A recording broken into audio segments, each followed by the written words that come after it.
welcome to today's Oil for the Journey reading. I am your journey reader, Denise Joyner, and I will be reading Matthew chapter 24 and 25 from the New International Version. This reading is following the Bridges for Peace, Ignite the Truth Bible reading plan. So let's begin. Matthew chapter 24. The destruction of the temple and signs of the end times. Jesus left the temple and was walking away when his disciples came up to him to call his attention to its buildings. "Do you see all these things?" he asked. "Truly I tell you, not one stone here will be left on another. Every one will be thrown down." As Jesus was sitting on the Mount of Olives, the disciples came to him privately. "Tell us," they said, "when will this happen? And what will be the sign of your coming and of the end of the age?" Jesus answered, "Watch out that no one deceives you, for many will come in my name claiming I am the Messiah, and will deceive many.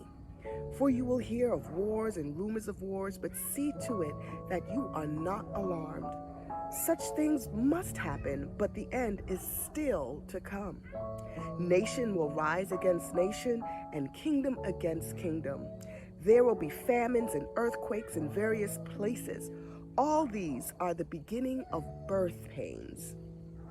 Then you will be handed over to be persecuted and put to death, and you will be hated by all nations because of me.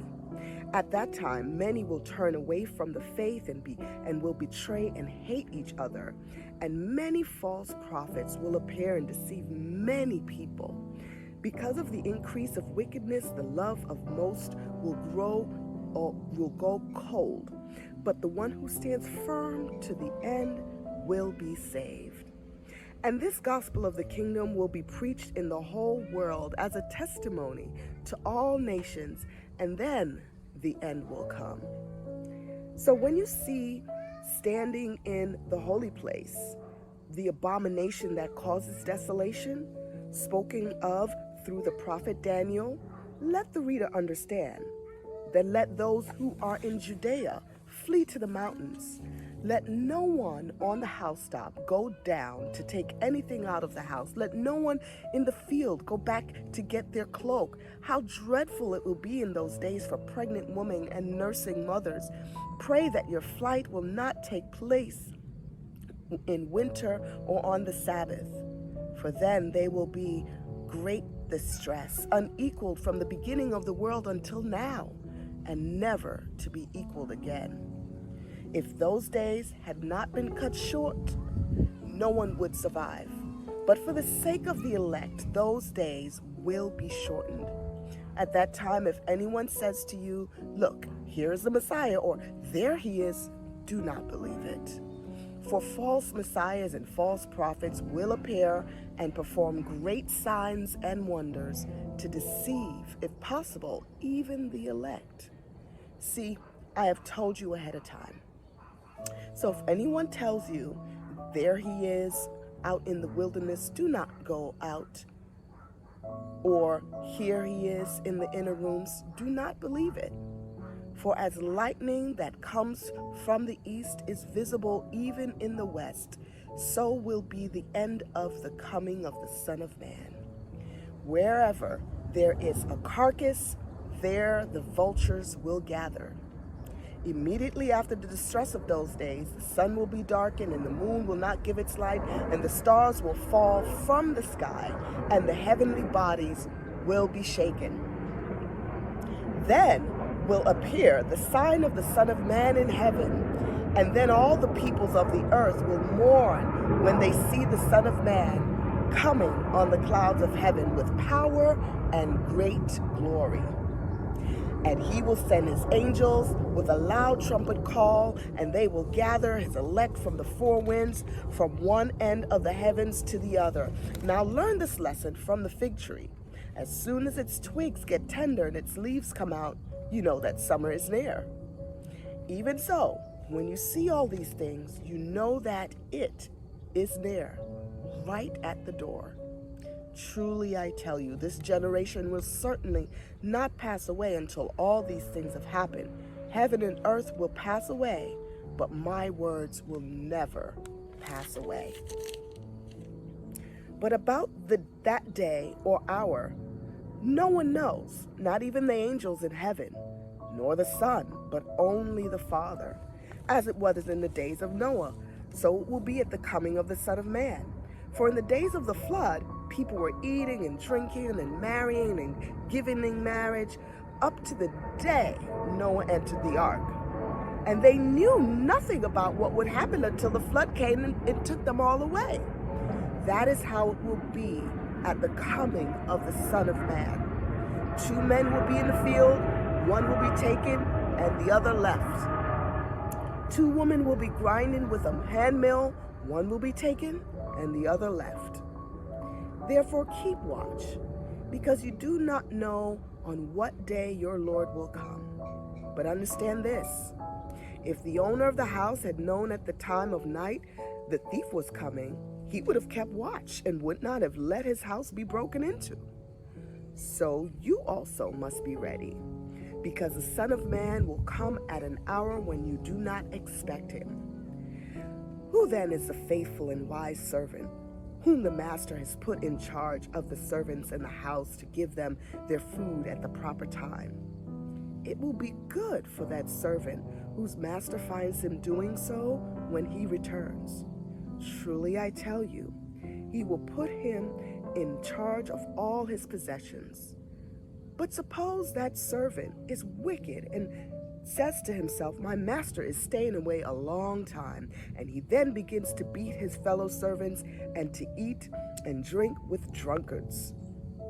So the master of that servant will come on a day when he does not expect him, and at an hour he is not aware of. He will cut him to pieces and assign him a place with the hypocrites, where there will be weeping and gnashing of teeth. Matthew chapter 25. At that time, the kingdom of heaven will be like 10 virgins who took their lamps and went out to meet the bridegroom. 5 of them were foolish and 5 were wise. The foolish ones took their lamps but did not take any oil with them. The wise ones, however, took oil in jars along with their lamps. The bridegroom was a long time in coming, and they all became drowsy and fell asleep. At midnight, the cry rang out, "Here's the bridegroom, come out to meet him." Then all the virgins woke up and trimmed their lamps. The foolish ones said to the wise, "Give us some of your oil, our lamps are going out." "No," they replied, there may not be enough for both of us and you. Instead, go to those who sell oil and go buy some for yourselves." But while they were on their way to buy the oil, the bridegroom arrived. The virgins who were ready went in with him to the wedding banquet, and the door was shut. Later the others came. "Lord, Lord," they said, "open the door for us." But he replied, "Truly I tell you, I don't know you. Therefore keep watch, because you do not know the day or the hour." Matthew 25, verse 14, the parable of the bags of gold. Again, it will be like a man going on a journey who called his servants and entrusted his wealth to them. To one he gave 5 bags of gold, to another 2 bags, and to another 1 bag, each according to his ability. Then he went on his journey. The man who received the 5 bags of gold went at once and put his money to work and gained 5 more bags. More. So also the one with 2 bags of gold gained 2 more. But the man who had received 1 bag went off, dug a hole in the ground, and hid his master's money. After a long time, the master of those servants returned and settled accounts with them. The man who had received 5 bags of gold brought another 5. "Master," he said, "you entrusted me with 5 bags of gold, and see, I have gained 5 more." His master replied, "Well done, good and faithful servant. You have been faithful with few things. I will put you in charge of many things.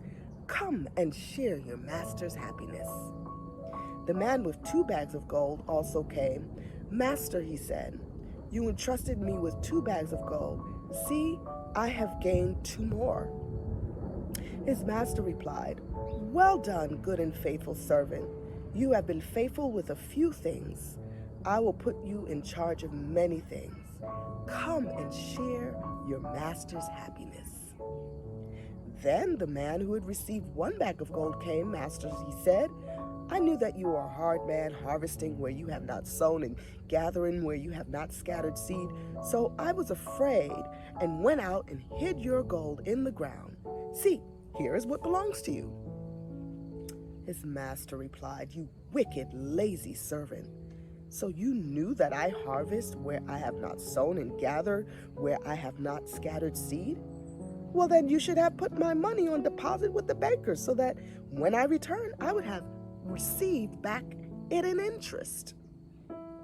So take the bag of gold from him and give it to the one who has 10 bags. For whoever has will be given more, and they will have an abundance. Whoever does not have, even what they have will be taken away from them. And throw that worthless servant outside into the darkness, where there will be weeping and gnashing of teeth." The sheep and the goats. Matthew 25, verse 31. When the Son of Man comes in his glory, and all the angels with him, he will sit on the glorious throne. All the nations will be gathered before him, and he will separate the people one from another as a shepherd separates the sheep from the goats. He will put the sheep on his right and the goats on his left. Then the king will say to those on his right, "Come, you who are blessed by my Father, take your inheritance, the kingdom prepared for you since the creation of the world. For I was hungry, and you gave me something to eat. I was thirsty, and you gave me something to drink. I was a stranger, and you invited me in. I needed clothes, and you clothed me. I was sick, and you looked after me. I was in prison, and you came to visit me." Then the righteous will answer him, "Lord, when did we see you hungry and feed you, or thirsty and give you something to drink? When did we see you a stranger and invite you in, or needing clothes and clothe you? When did we see you sick or in prison and go to visit you?" The king will reply, "Truly I tell you, whatever you did for one of the least of these brothers and sisters of mine, you did for me." Then he will say to those on his left, "Depart from me, you who are cursed, into the eternal fire, prepared for the devil and his angels. For I was hungry, and you gave me nothing to eat. I was thirsty, and you gave me nothing to drink. I was a stranger, and you did not invite me in. I needed clothes, and you did not clothe me. I was sick and in prison, and you did not look after me." Then they also will answer, "Lord, when did we see you hungry or thirsty or a stranger or needing clothes or sick or in prison and didn't help you?" He will reply, "Truly, I tell you, whatever you did not do for those of the least of these, you did not do for me." Then they will go away to eternal punishment, but the righteous to eternal life. May God bless you, hearers and doers of his